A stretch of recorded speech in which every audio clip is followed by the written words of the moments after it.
Institué en 2017 et entré en vigueur depuis 2018, nombreux sont encore des Béninois qui ignorent les conditions d'accessibilité au Fonds national pour le développement agricole FNDA. Dans le département du Plateau, les acteurs du secteur ont désormais l'information et pourront se postuler à ce financement mis en place par le gouvernement du président Talon. C'était au détour d'un atelier de formation qui a réuni les acteurs agricoles réunis au sein du réseau coopératif des organisations professionnelles de maïs et de manioc. José Ahodode est spécialiste en accès au financement agricole à la plateforme nationale des organisations paysannes de la production agricole pour ne pas Bénin. Il faut forcément se formaliser en tant qu'entrepreneur agricole, soit en individuel ou en groupement ou en coopérative. Il faut que les producteurs puissent avoir les outils de gestion des exploitations, donc les cahiers de recettes, les cahiers de dépenses. Il faut aussi que le producteur ait une historique au niveau des institutions de microfinance dans sa zone. Il faut que la structure de microfinance se porte garant et reconnaisse le producteur comme étant dans l'activité depuis plusieurs années. Avoir des factures, avoir des éléments qui justifient que vous êtes formel et que vous avez des contrats peut-être avec des fournisseurs, et tout ça fait partie du dossier.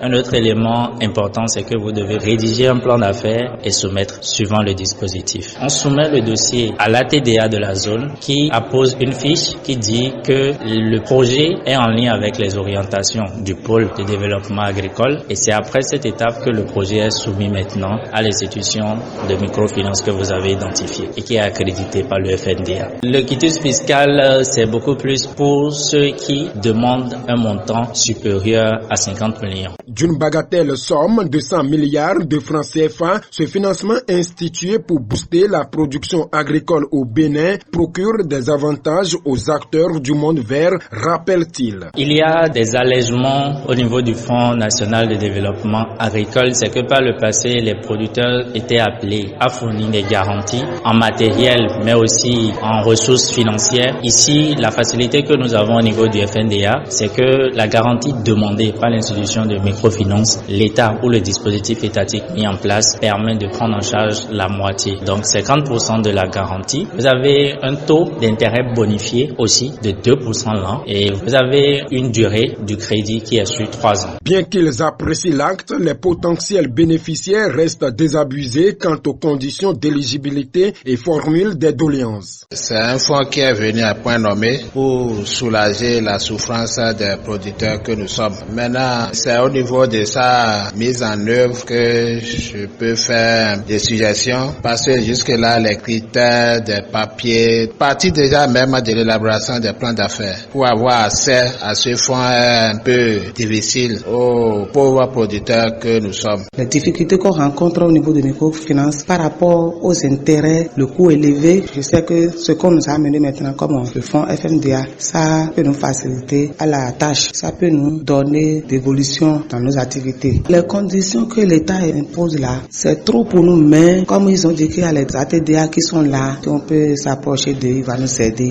Je souhaite que le gouvernement envoie les gens pour qu'ils donnent des formations, sinon il y a beaucoup qui ne comprennent pas comment ils peuvent demander ce fonds-là. Je remercie beaucoup le gouvernement béninois qui a pensé aider les producteurs, les paysans. Dans ce cadre, moi je vais demander à ce que le fait de nous amener l'argent seul ne suffit pas, mais de nous aider à faciliter les conditions d'accès à ces fonds, parce que nous sommes des pauvres villageois et puis ces fonds qui veulent nous aider à nous sortir de la misère, il ne faudra pas que les conditions d'accessibilité soient difficiles aux producteurs. C'est à cela que je voudrais appeler les dirigeants de ce fonds de revoir un peu les conditions et de tenir compte de ces producteurs qui sont pour la plupart des analphabètes. Plateau, Jérôme Tagnon, Radio Sojima.